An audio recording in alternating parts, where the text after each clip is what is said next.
there isn't an obvious person who will take over Hamas in Gaza.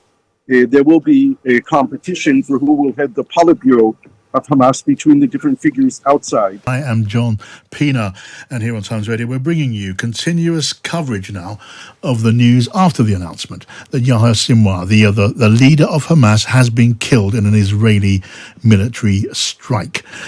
What about that as a major moment in the conflict in Gaza? What doors does it open up for the future of that conflict, and what about its impact on the conflict on the other front to the north, Israel and Iran, Israel and Hezbollah, the terrorist group equally dedicated to the destruction of Israel, that fight continuing too. How does this change calculations? We'll be hearing hopefully from the Israeli leader later on this evening. When that happens, we'll bring that to you. You can be sure of that. Joe Tanner is here with me, Anna Mikalova here with me.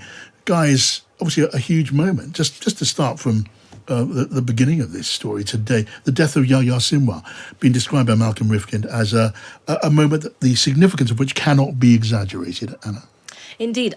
One thing that stood up to me from your interview with Tim is how he said that in the upcoming speech, we're waiting to see whether or not Benjamin Netanyahu will be triumphalist, effectively, sort of suggesting that would be not that good a strategy. But I find that curious because the most obvious analogy to me is, of course, the killing of Osama bin Laden after the 9/11 attacks.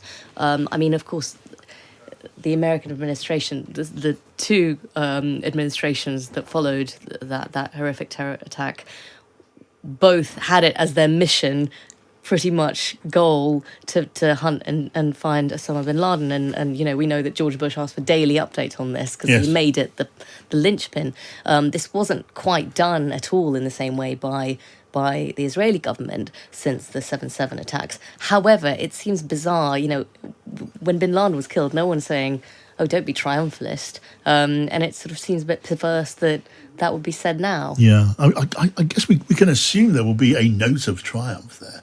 I mean, for Israel, for those who have loved ones who are victims of the action of Hamas, those who have loved ones who are still hostages of Hamas, this is a huge moment for them, and from so many Israeli perspectives, it is maybe a moment of something like closure. I don't know if perfect closure is going to be possible, but they will want to use this moment to make that point too. And then we look at the sliding doors which are opening up before us, don't we, Joe? We're exploring some of those today, and are going to play out maybe some of those scenarios before our eyes over the course of the next few hours. Yeah, and the reality is, cut off a weed, what grows in its place? We have, to Tim's point, and I think more generally, it's always the element of, is it better the devil you know? And I mean, it was definitely, in terms of the sort of feeling, the level of feeling, the mastermind of October 7th, what's gone on. There are going to be many people that are very happy at this news, but there has to be a significant degree of fear because of where things have got to. Now, it could be, as Tim was suggesting, that this could be a breakthrough. This could be a significant moment where actually someone else comes into the room, the conversation takes place in a slightly different way. We know what it's like with negotiations where, people get very entrenched in views.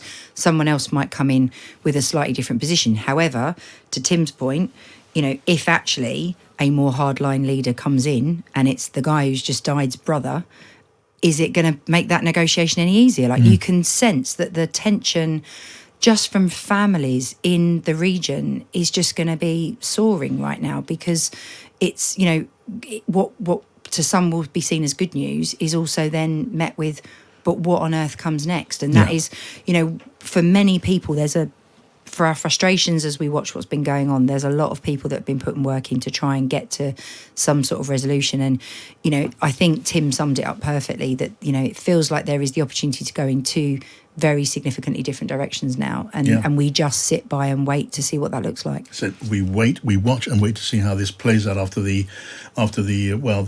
dramatic news of the death of Yanya Sinwar, the leader of Hamas. We wait to see what the leader of Israel has to say in his statement, which could be a very significant moment indeed, and maybe taking place in the space of the next couple of hours, for all we know.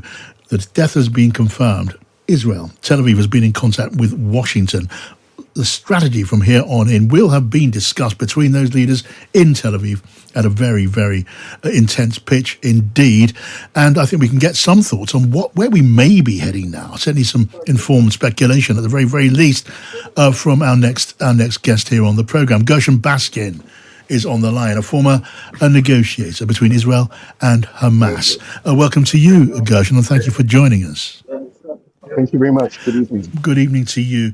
Can I first of all please get your reflections on how you calculate the effect of the announced death of Yanya Sinwar? What does that mean for Hamas? Are they now, to all intents and purposes, now a wholly beaten force? Will that make them more likely to seek an accommodation, or does it in another way make them more dangerous? What's your view? Yeah, we don't really know, and it's impossible to predict right now. There's no doubt that this is an enormous blow to Hamas.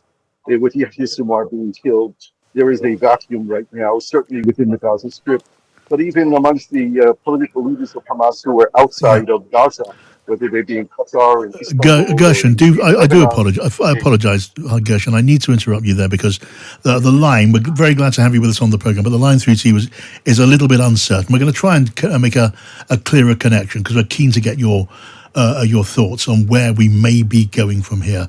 Talking there to Gershon Baskin, who's a former negotiator between Israel and Hamas, for his take on what the killing of Yanya Sinwar might mean for the future of those conflicts, for the future of the hostages still being held in Gaza, for the conflicts with Iran and with Hezbollah and the, seems still impending counter-strike by Israel against Tehran. How will they make that calculation? Where will that lead? So many questions. We're going to try and talk through some of them for you here on the program. And I really am keen to hear what you make of all of this. What are your thoughts and reflections at this moment? Join in our conversation, please. Send me a text.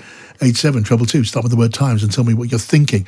Maybe a tweet to @Times Radio. Or you can join in your own way, in your own voice, with a WhatsApp voice note to 0333 003 2353. Joe Tanner, Anna Michalova here with me in the studio. You do get a sense of being at a very, very significant, potentially a big significant turning point, Anna. Yeah, absolutely. I mean, it's the crossroads. One thing I would say, though, is whatever is chosen, I think the problem with the Middle East being as complicated as to state the bleeding obvious as it is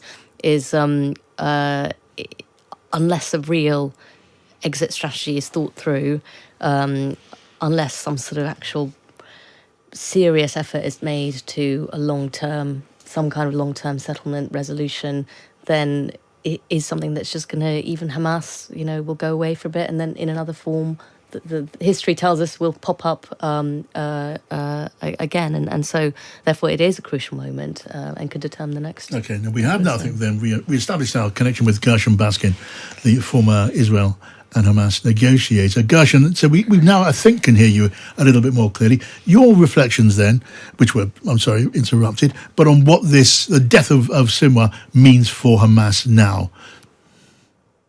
Yeah, I think it's a big blow for Hamas, and I think it's impossible to predict what will develop in the coming days. I imagine it'll be difficult to talk to anyone in Hamas in the coming days. There'll be a 3-day mourning period when no one from Hamas will be speaking out.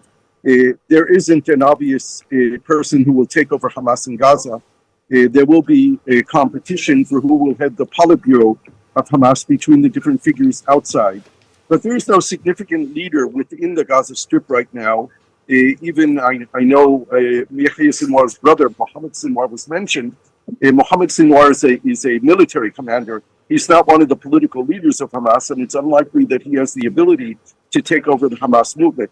So I think we will see a period of uncertainty and struggle within the Hamas movement before they determine the course of action that they will take now. Okay, so look, when it comes then to Benjamin Netanyahu, who then he's got some very, very big decisions to take. And you say that the position in Hamas is very uncertain. It may take days at the very least to sort out. Can we expect to hear some sort of initiative when we hear from Benjamin Netanyahu very shortly, we imagine, maybe in the space of the next couple of hours? Will he show his hand at this stage?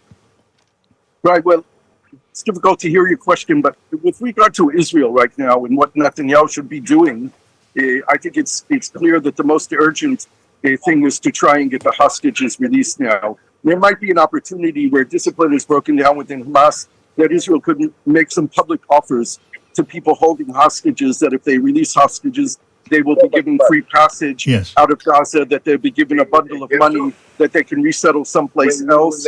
And this might be an opportunity to get some of the hostages out. But I think that Israel should also be turning to Egypt and to Qatar and informing them that Israel is now willing to find a way to reach a ceasefire, to end the war, and to bring all the hostages home in agreement with Hamas. Of course, Hamas has to declare that they will no longer govern Gaza. And I think without Yanya Sinwar there, that's easier for Hamas to accept. Right. I mean, look, we can only speculate, but you are maybe in a better position to speculate than very many. Do you imagine that you would hear from Benjamin Netanyahu anything on those lines later on this evening? We're now told when we would expect to hear from Benjamin Netanyahu, but not for several hours yet. So, I mean, knowing Netanyahu as you do, would you expect him to take a bold step of the kind you're describing? Well, this is the opportunity for Netanyahu to declare victory.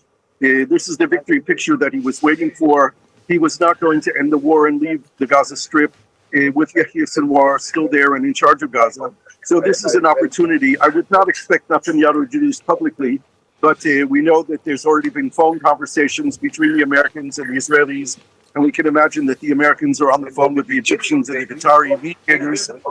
Again, every opportunity must be taken to save the hostages, because their fate is unknown, and their fate could be exactly in the opposite direction. Hamas captives might decide that in revenge for the killing of Yanya Sinwar, that they will kill the Israeli hostages. And this is essential then for Netanyahu to act swiftly and to try and get a deal done that will bring them home. Okay, Gershon, really grateful for you. Those thoughts. Again, more for us to chew over and contemplate while we wait for the statement from the Israeli leader, Gershon Baskin, there, the former negotiator between Israel and Hamas.